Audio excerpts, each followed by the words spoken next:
let's start this presentation thingy I prepared. It's not gonna be very good, but it's gonna be alright. So, first slide, very basic. Alright, I made the questions that I put into the proposal sheet on this PPT. So every topic starts with the question. If you have an idea, anything, very basic one, that you think you kind of know the answer, you kind of know what I'm talking about. Well, this question is very, like a general question. What is social media? Why is social media marketing? But this is basically the thing I will talk about in the rest of the time. So, any of you have a plan to basically pursue a career in social media marketing? Any of you? You might want to think about it. All right, cool. So why I chose it? I didn't really have a chance. I was studying here, right? I did Chinese courses as well every morning, and I had 2 part-time jobs. And I didn't have a lot of money, but all the money I had, I tried to invest in learning about creating media. And how I did that, I bought a camera and I made my thesis in a form of a documentary film. You can watch it on YouTube. It's not very exciting. Maybe you don't want to watch it. It's about Kentine's coral ecosystem. And so I became better and better with video editing. By the way, the video that you saw, the Star Wars 101, no one helped me. Only the guy who was in the video. So from the very beginning to the end, I learned it after like 1.5 years, only by watching YouTube. Which is the most basic source for getting information about how to do things, right? So, this is a very kind of rudimentary information, like an organ created by a generation. These are my ideas about why social media marketing. So this is a thing that we understand the best because it was created by our generation. Who else can know this best? This is not something that science, you really need to do years and years of research to understand. You have to live in it, but you need to be very active and you need to be very open to get the gist of things. Because, we all have Facebook pages, right? We all have maybe even our Facebook groups, and we have friends who talk through Messenger, and we have whatever, Twitter, some people have Instagram, I don't have that. And we have an understanding of the system, right? But we don't really know. I mean, maybe you do, but I didn't really know how to use it effectively to kind of convince people that they have a need. So for example, a company has a product, right? But the traditional way of marketing was more likely to use television, radio, or offline press, like magazines. Now, everything belongs to us. Social media, us, our generation. I think it's called Generation Y. Why? Trial and error over the meta theory. Now this is a thing that I really hated in master's and BA degree, is everything is about the meta, like how you think of the theory. I believe this is not about that. This one is more about trial and error, because every day is different, every post is different, every reach, engagement, like, comment, share, and click is different. And you have to adjust every second. Like basically you can't sleep. When you go to bed, a lot of things happen in the world that can affect your knowledge, that can make you smarter, can make you think more effectively. So I believe trial and error is the way. Because it's an ever-changing process. How can you adjust to something that keeps changing? You can't, but you must try to do it all the time. So you need to do things and see if it works or not. If things work, you try to make them better, and it will probably escalate to make it the best performing result. And you have one good result, then there are many ways you can go from that. You want to repeat that thing, sooner or later it will, the engagement will decrease, will wane. So you always have to, this is a thing that I kind of developed in my head. I always need to try and see the result. But I need to become smarter by each attempt. Creativity over conservatism. We all know that. That's why you're here. You're all creative, you're all cool. And conservatism belongs to some other world, not this one. Because if you just try to keep everything safe and cozy and you just kind of take your time with everything. It's not gonna be very good. The people who you might work for will not gonna like when you are just, I don't know, always like trying to do what is safe to do. You gotta take risks.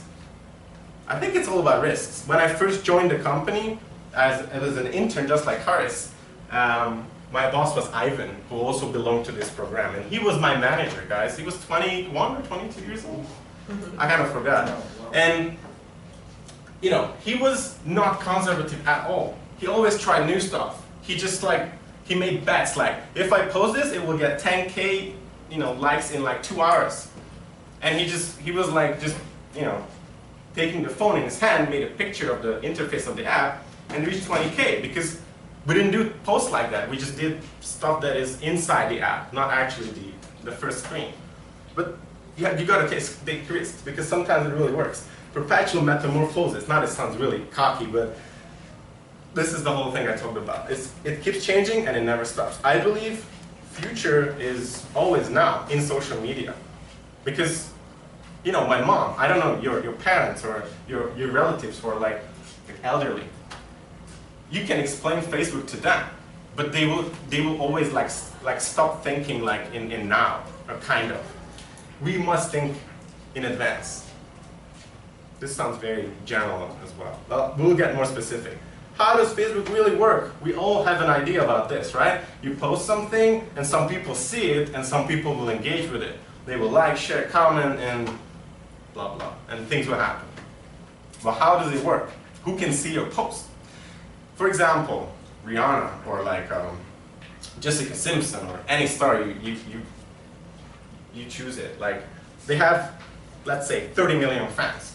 They post something on social media. Do you think 30 million people will see it? Of course not. But people who are more related to them, more related to these stars or celebrities, or even you, your friends or someone, will have a chance, based on Facebook's algorithm, to see that kind of post and engage with it. So we all know this guy. Actually, there are many people who are in Facebook and they're really not well known, but they're super smart.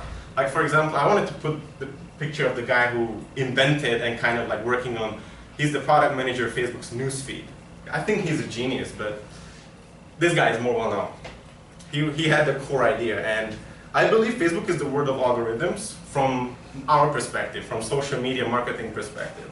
Because we don't see it as a content consumer only, we also see it as, you know, content creator perspective. So, for example, you have a result, you want to know why that happened. And yeah, newsfeed, that's the core, the stem of Facebook. It basically gets smarter, learns more about you by every little click you do.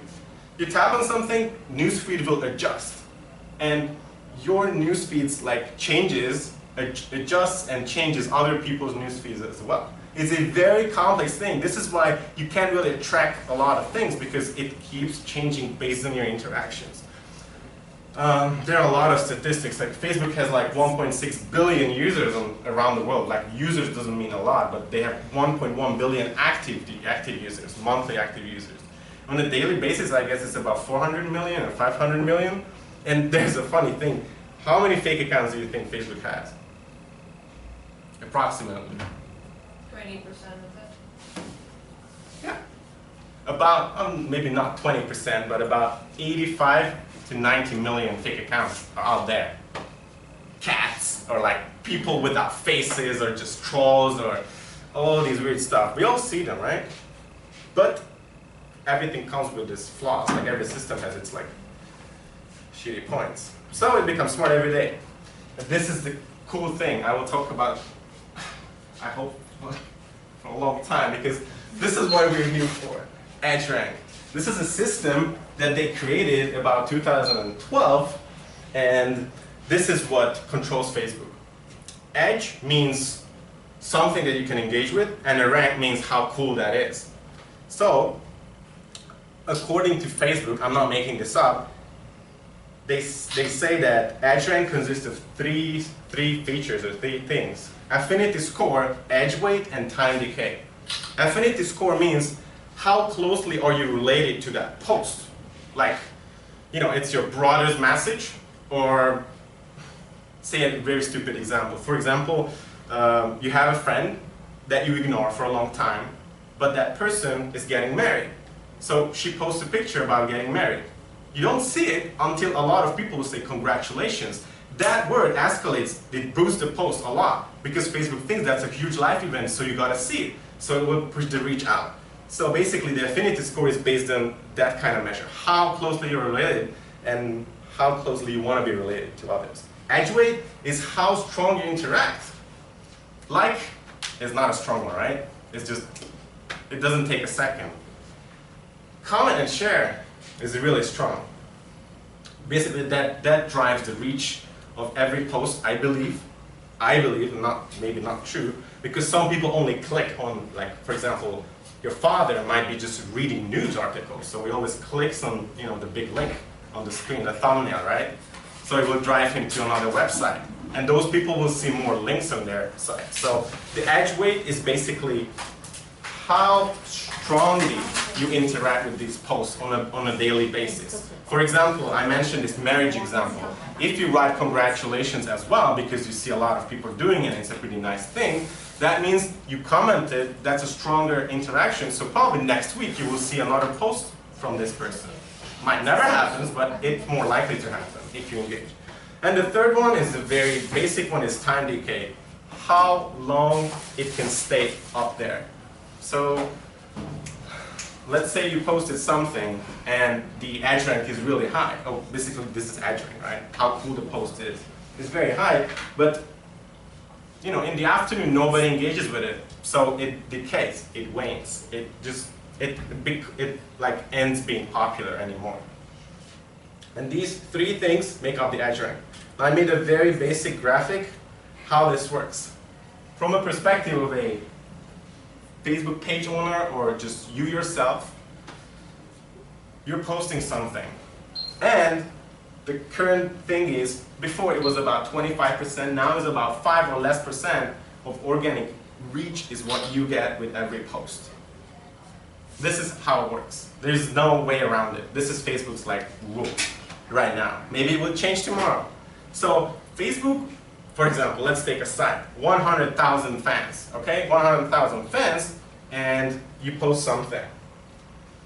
If previously your edge rank was good, like you made good posts, engaging posts, your organic reach will be high. It will be all right. If you didn't do well, if you had 1 or 2 likes for weeks, it will do not so well. But what Facebook does, first it will show to a sample audience. It will, like, you know, every post is seen by someone. That has to happen. If that one person engages with your post, that is your sample audience. And if that person says, oh, it's a really cool whatever video, more people will be able to see it because Facebook thinks your story is more interesting than yesterday when you had 0 comments. And so two things can happen. High engagement, low engagement. Why do you do that? And high reach and low reach. Well, that's very simple, right? We all saw successful and unsuccessful posts. Some of them have, you know, many, many millions of views. Some of them have not so many views, not so many likes. And this whole thing makes up the edge rank. Well, this is a very basic introduction. If you want to know more about edge rank, there are many people whose job is to talk about edge rank. And they basically develop softwares how to measure your edge rank. This is a lie. Don't believe it. There are many websites you have to pay, you log in, and you can check your page's popularity or fame or edge rank. Like, you know, every day, some companies like Asus, they hire a social media marketing specialists to kind of like analyze their Facebook success. And when they go in, they will get something like edge rank, like calculator or something. And they'll, you know, buy a monthly subscription and they will try to measure every post, and based on that kind of like number, you will see like 65, very strong. And this is not working. This is not how it works because we are different. We are different every day. So something that worked yesterday and it will show you a numeral result, like it's a 65 out of 100, that's not gonna help. I don't think it will help. It can help, but if you believe that that's the only thing that can control a post, it's not true. Edge rank is something you cannot really analyze like this. Because imagine it like everyone on Facebook who are connected or friends have mutual friends, right? So if you comment on something, your friends, maybe your brother or who you talk to a lot, your girlfriend, boyfriend, can see that you commented, right? But if that thing is like further away, like your brother's mom or someone who is you're just mutually connected to, not directly, this whole thing will basically becomes like a lot weaker. Let's move on because I got super excited, but we don't have that much time. How can a company use social media? Maybe you want to know more about this. This is my perception. This might not be the only thing that matters, but according to me, it's really good for advertisement. Everybody knows Facebook is the cheapest way to make something be seen by a lot of people. Relatively cheap compared to, you know, other medias. Television, super expensive. It can increase brand recognition by a lot. If you have a little company, people will try to search for it, right? Probably on Google, but sooner or later they want to know the Facebook stuff as well because that's where they can get updates. So you gotta have that. You have to have it. Companies know that really well. More and more Chinese companies know that really well. Higher conversion rates. This is a thing that can happen or cannot, or maybe doesn't happen. You see a post of, I don't know, Sony video cameras, and if you're not interested in them, you don't care, right? You just click away, you scroll down. But if you're interested, you click on it. And then you can see awesome, compelling content. Oh, all I wanted to see is Sony cameras. They're so cool. They have the introductions, parts, like people talk about it, experts make films with it. You are converted to their fan. Companies can do that through social media. Higher brand authority, the more power you have over people, the more things you can do with them. You can organize events, you can organize movements, you can organize social, offline, or online gatherings. It's a really cool tool, right? We all agree. Better search engine optimization ranking. The more people talk about you on Facebook or Twitter or Instagram or Snapchat, the better search engine optimization you will have. Basically, Google will show more pages of you if you have more stuff out there. All clear? People are... I'm too fast? Maybe, but we don't have time, so that's it. I want to show you some cool videos later. Improved customer insights. I think self-explanatory. Knowing your competitors, also a very cool thing. You know, you have a kind of like industry standard app for, like for us, for example, cleaning your phone. We have our competitors. How do we know what our competitors' marketing strategy? We gotta check their Facebook. We gotta check their YouTube. We gotta check their whatever. Otherwise, you can just, you know, spend your whole day watching TV, you know, trying to see if they have anything going on. Today's world, modern world, I believe every company has some sort of social media presence. If they don't, they'll fail the game. Not all of them, right? Because there are things that can be purchased in like a grocery store that you always bought. They don't need a bigger brand recognition. They might not need it, but I believe they still have. So like the chocolate Snickers, you might love Snickers, right? But probably you didn't like them on Facebook, right? I mean, you like this phone. It's, what is it? Huawei phone. Like, I like this phone, but I'm not gonna like the page. Why? I don't even know. I don't care. But the people who are working at Huawei, they want to know, why am I liking another page? Like, why am I engaging with Asus social network? So they can see the differences. One extra thing. Well, I think I will talk about the extra thing later. The next slide is just, I don't know, I think we don't really have time. This is basically how advertisement works, or how, okay, do you know what is boosting a post? Can someone explain to me what it means in like 2 sentences, except for Haris?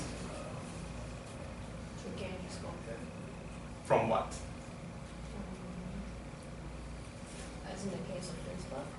So for example, just explain like an instance when like boosting happens. what happens basically when you boost a post. It goes viral. Boost can happen with 30 NTs. It gives anything a higher reach. Only More 30 people NT? can. Only 30 NT? That's the lowest limit, $1. So if you boost something, more people will be able to see it or interact with it. It doesn't necessarily mean they will. You know, I can make a picture of my lunch and, you know, boost it with $2 million US. A lot of people will see it, but I'm not sure if I'm gonna like acquire a lot of new followers for my lunch. Boosting means, for pages mostly, that you get a higher like a viewer count from the people that are already your fans. And you can set it to your fans only or friends' friends. Further away, you can't. I will talk about the 3 circles later, which is gonna make this whole thing more sensible. But right now, all you need to know is when you say boosting a post, because Facebook only lets you reach a very small amount of your audience, doesn't matter how you do it. Some posts are successful, so they perform organically better. But if they don't, like if it's a company that wants to promote their, like, I don't know, like some like gymnastic workout or ab workout device, they will boost it. But the boost will only affect the fans that are already liking the page, and it can be set as an alternative to the fans' friends. That too can happen. Boost will not gonna give you new followers necessarily. It's not gonna reach people who are not related to your organic followers. Might be a little confusing, I'm sorry.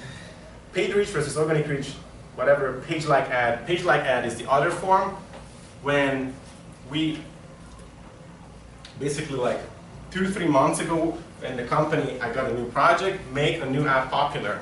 By that time, I was not in this country, so some other people took in charge, and in 1 week, they made a page that had 800 followers, having 100,000 followers. How? They use a page-like ad. Basically, you make a creative, a thumbnail about something nice, and you pay a lot of money to Facebook, and it will show it to you, show it to a lot of people. It will appear in your newsfeed, unless you block it with some ad blocking software. So this is a way for companies to acquire, to pay, like, you know, President Xi Jinping, what's the Chinese? Xi Jinping. Yeah. 1 day, no less than 5 hours, he gained 1 million followers on Facebook. They just pay. How to go viral? That's why we are here, right? What is viral? Some people say virus. I don't know why. It's a virus marketing, and like, this post is virus. Like, I don't like that. I like viral. I'm not sure what the difference is. Maybe Dorothy can tell us. Yeah, I thought virus is bad. Like Yeah, it's like malevolent. In the back. It's a bad thing. But I think they use that terms related to the biology, how viruses. Oh yeah, it's spread. spread. Bye. Cheers. Thanks for coming. See you soon. Hope you heard something interesting. Okay, so let's talk about this. How to go viral? I don't know. Okay, no one knows. Every post has a chance to go viral. That's a fact. But how many of them do? Not a lot. Let's see an example. This is a video of a Facebook influencer and his girlfriend. They are, oh, where's Big Mouse? Jesus, I can't see it. Oh, no, no.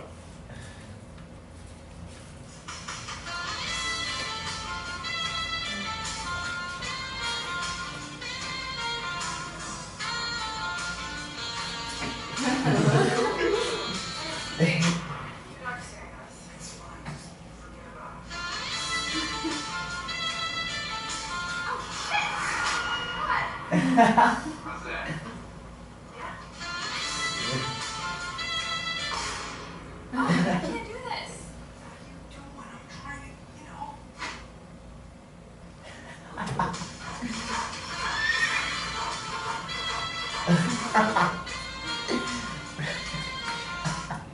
So, oh, sorry, this is the next one. So, this guy is clearly an influencer because he has a lot of fans. I can tell you for a fact he has 6.7 million fans.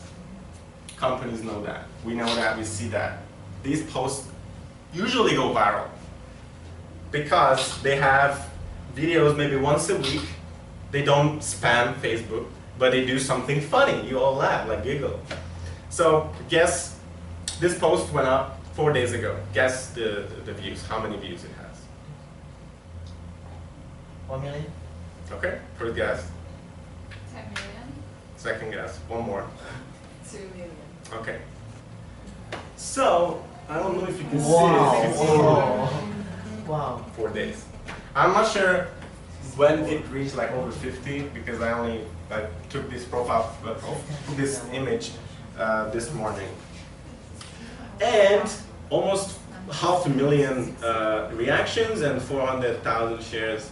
Really big, huh? So a company, like Chinese company, sees that, man, this guy, and they will try to use these people. Believe it or not, a position in most of these big companies who are trying to promote apps or kind of anything, they have a department, or maybe at least a team, called influencer managers. This is a job.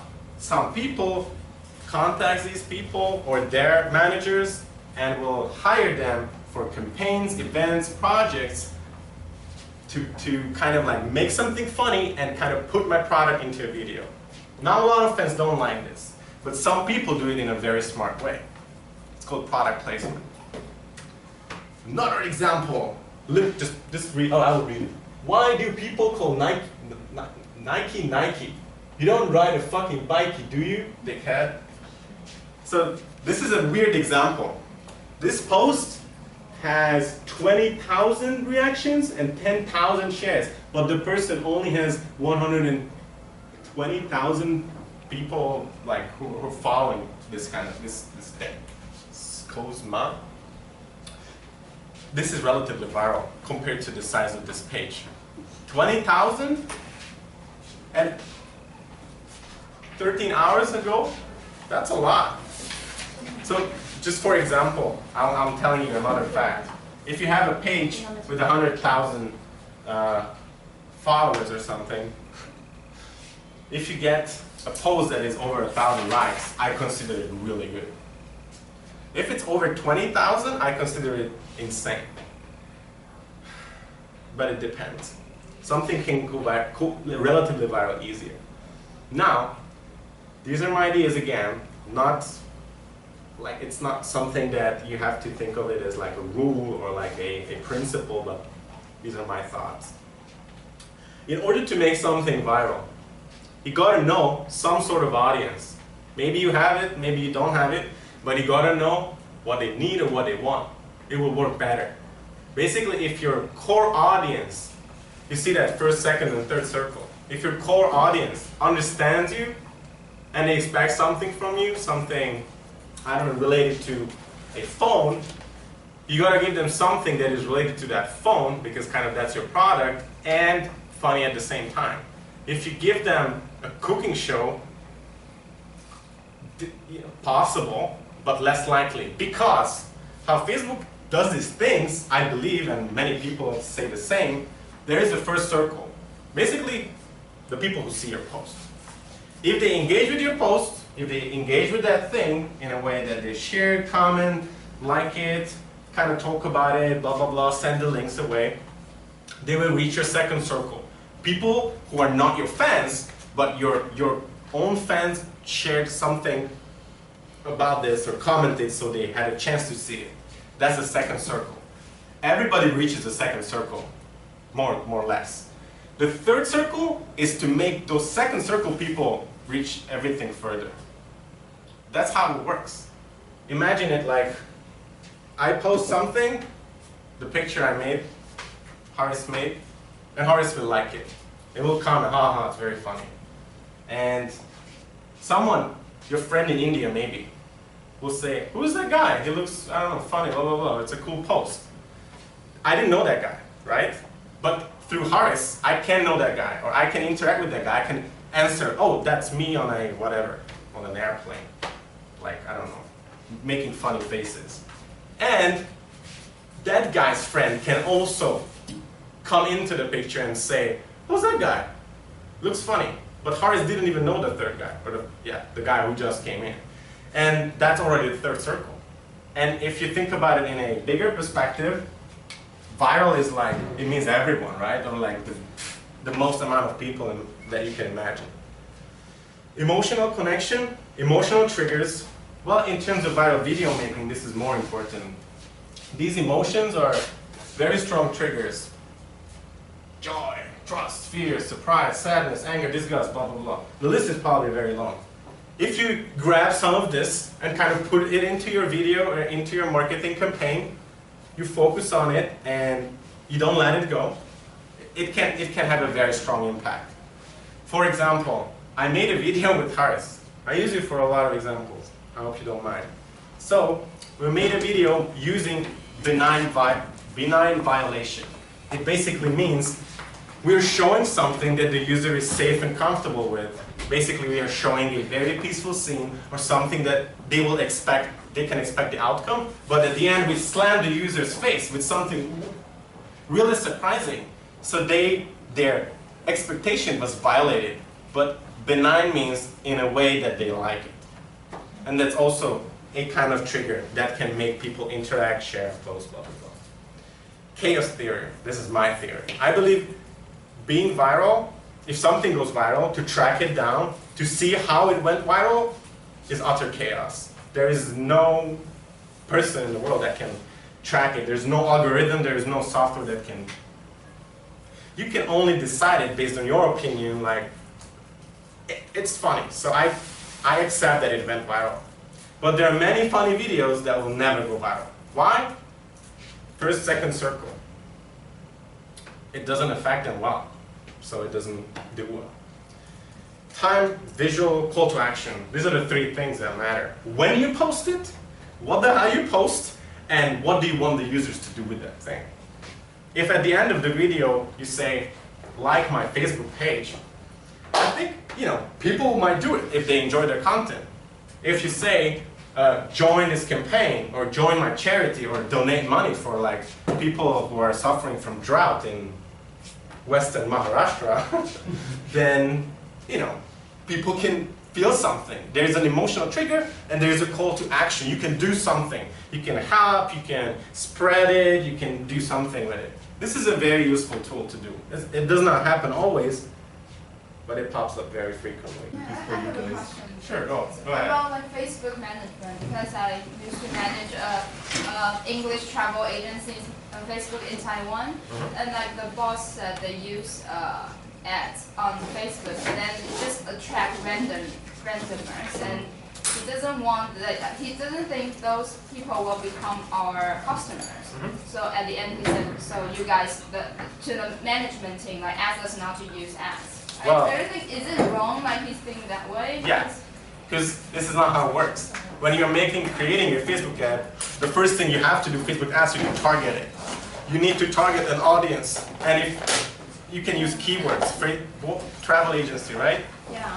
So you can put keywords in, and you can find your audience, 18 to 23 women who like traveling, who read about traveling blogs, blah, blah, blah. You can specify it in a very interesting, very cool way, and all the people who will see that will be relatively interested, organically.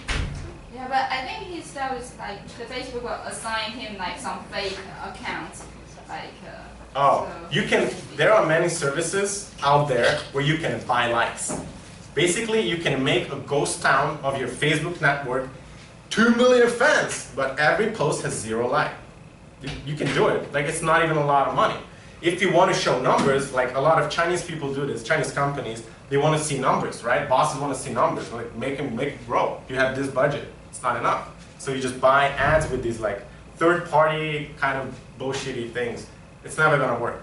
Another thing I can tell you about this is if you buy page-like ads from Facebook, like you actually do the ads through Facebook, it's legit.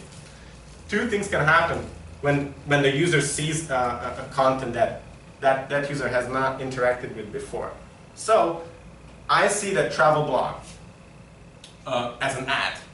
I click on it, And because I click subscribe, and because I clicked on an ad, Facebook will give that kind of interaction a low reach, because the ad was thrusted in my face.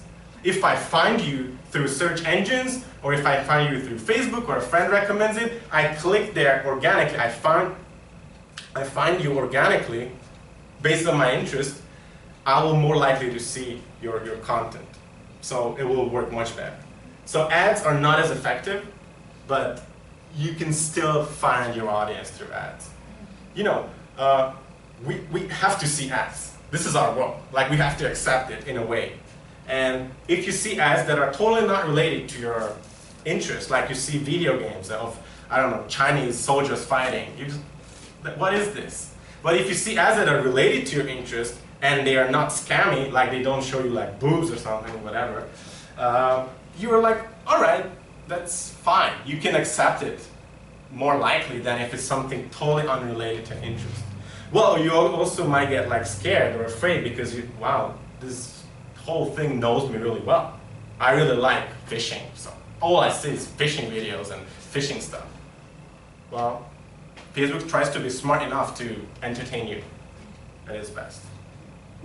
So yeah, you can tell your boss, just check the targeting part. There is a thing called Power Editor, which is a website that is Facebook's own thing. It's a tool where you can monitor. There's a lot of insights. You know, every post has a lot of statistics, and there you can check it. But also you can use Power Editor to design an ad. So you might want to check that out. Is that free? Yeah, it's free. But you can only use it on your own pages. So you can't just say Coca-Cola, like, how do they perform? There are companies many companies, guys, like social networking, like gurus, who are like making this software. You can access it. It's like a panel or a client. You open it, and for a certain amount of money, it will start to track other pages, your competitors. So, you know, you pay a little money, and you will know everything about how they perform. Some people think that's a good way to kind of know what's up. I personally don't believe it.